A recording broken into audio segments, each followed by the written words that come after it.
Hello and welcome to the Valley, folks. Just wanted to come to you with an update. I know it's been a while, but I wanted to show you what's been going on Furnace Valley lately. Might look a little bit different than what you've seen before, but this is the final iteration of how it's going to look.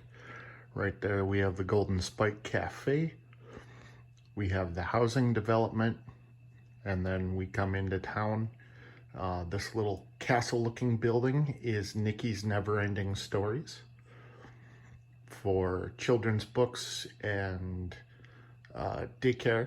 And then over there we have the fill station and the lube. And then we have Furnace Valley Motors. Right here I've got my Santa Fe GP40 with a CP rail gondola with some railroad rails in it, ready to go. And I've got a flat car with an excavator on it. Some of you might notice that my track is down permanently now. It has been glued in place and it has been ballasted. That was an interesting operation. That was the first time I did ballasting. But it was a pretty easy thing to do once I started. I've got some small N-scale vehicles.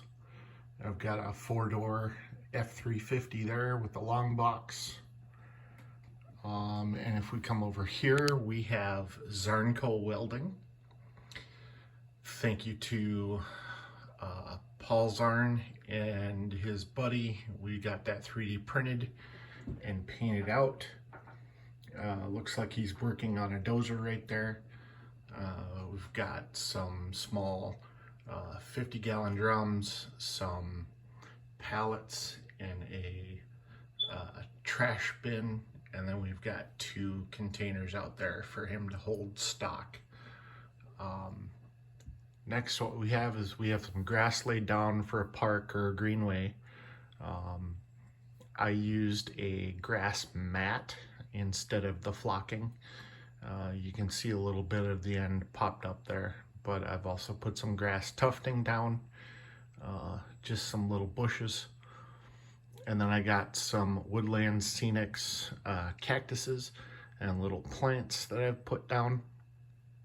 And this is just a start to where it's at.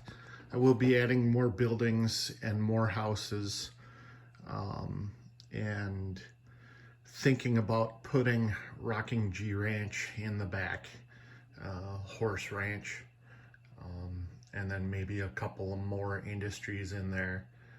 Still trying to figure out how to put in Schoen Manufacturing. Schoen Manufacturing is a really big building. We tried to scale it out and print one. We drew it out on, and when I mean I mean Paul from Zarnco Welding. He scaled it out on a piece of paper and sent it to me, and the piece of paper would have taken half of this layout to build out, so it really wasn't feasible to do that. So instead, we're probably going to do just the front of the building as a facade on one of those walls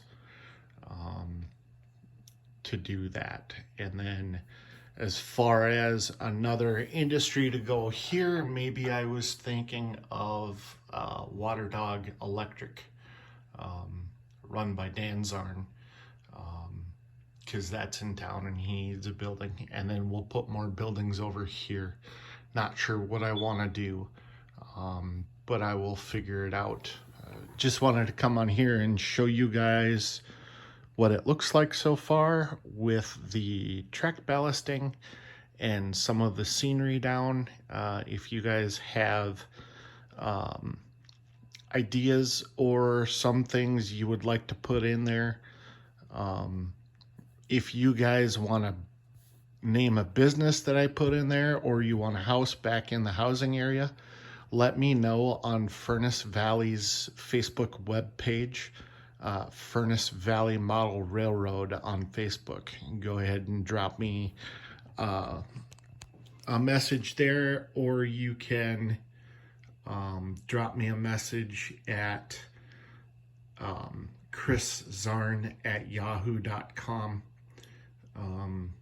Any suggestions or information or ideas of what you think might be best suited for Furnace Valley. Again, you can find me here on YouTube at Furnace Valley Model Railroad. You can find me on Facebook at Furnace Valley Model Railroad. And that is it. Thank you for coming for this update. We will see you down the track.